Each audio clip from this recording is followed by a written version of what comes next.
all the places of the earth, they know that the gods and spirits affect man's path. All the misfortune that befalls man lies at their feet. If you have eyes to see, you see their presence and their power. Keep your eyes open, traveler, and you might see their faces.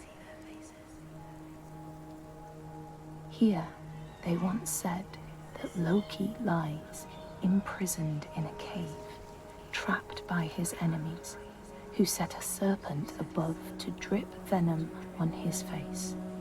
His wife, Sigyn, sits beside to catch the venom in a bowl, but when she must leave to empty it, poison falls unabated.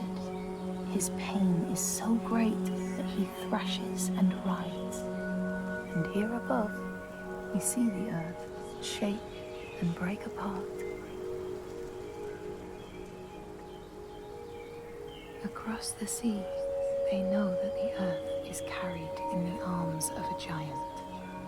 When he is vexed or injured, he may not carry his burden so gently, and the world will feel his anger and pain. In a land far away, they say the winds are trapped inside the earth. They try always to make their escape, and they buffet and beat on the walls of their prison, causing the earth to quiver. And when they break through, they make their escape. They explode out in fury. In the lands of your birth, people live hidden too, in the hills and stones.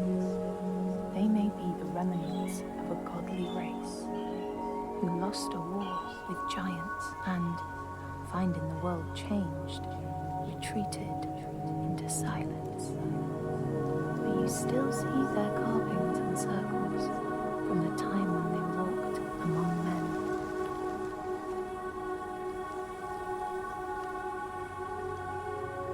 Here they know that if times are harsh, you may ask of the hidden folk to share their bounty. And if you are strong and wise and good, they may hear your plea and send you aid. But if you are not, or if you do not respect the strictures they lay down, you might have your strife doubled.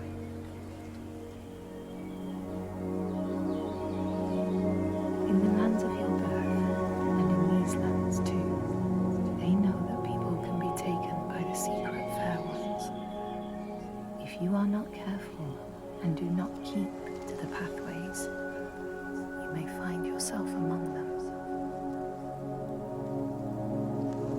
In a land to the east, they know that when a traveler finds themselves lost, it is the fault of the Vadadash, who wait at the crossroads to trick souls passing by. The only remedy is to let your horse lead you home, because beasts have no souls. But if you have no horse, your soul is lost forever.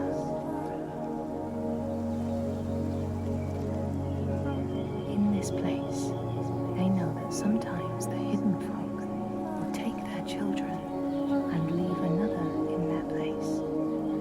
These children may look the same as their own, but will be dazed and far away, or ill-tempered. And you know then you have a changeling in your house.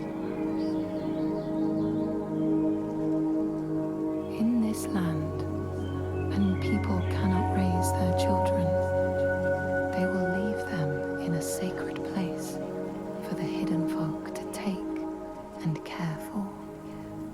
Sometimes these children come back, but it is said that they are changed, with a wildness in their eyes, and their parents do not want them.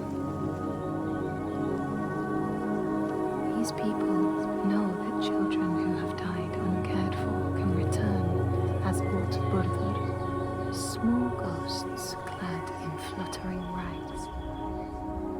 When there are storms, they make giants until they find them and never leave them again. In this land, you may catch sight of the Landdistangir, the spirits who embody the sacred places, the rivers and rocks. Do you see the Lady of the Mountain, the Fiat Kuna, who bathes in the waterfall and lets the drops fall on her shoulders?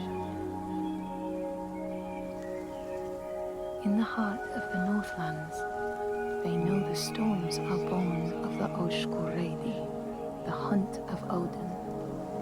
The huntsmen ride horses with eyes of fire. Their weapons clash like thunder, and it is best to hide inside, lest your spirit be called to join them. In your lands, traveler, they know that the Kailif, the hag of winter, is the one who hurls sleet and snow upon the land. She lives in a sea rock and rules the waves of the roiling winter ocean with her blackthorn staff.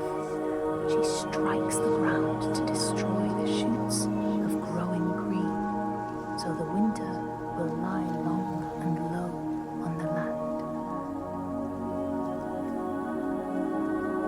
These people know that the sea god, Ran, sets out nets to trap sailors and drag them to her world. She sends the waves, her daughters, to wreck boats so she will have more men to take.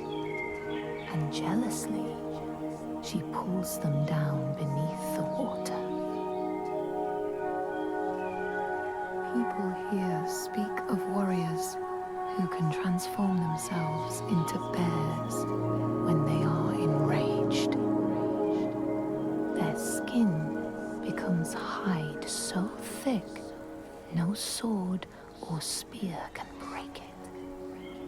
When King Hrolfr fought Skald, many people saw a great bear fighting beside him, who killed more men with its paw than any 5 soldiers.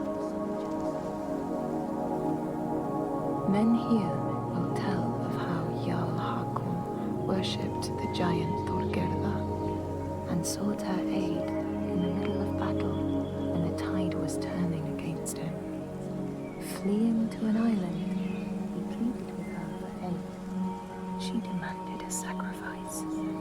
She rejected all of his offerings until he, at last, killed his own son in sacrifice. Thorgerða gave aid, and Hakon's enemies saw the giants striding amongst the ships, arrows flying from every finger and never missing their mark. Their morale was sapped, and Hakon won his battle.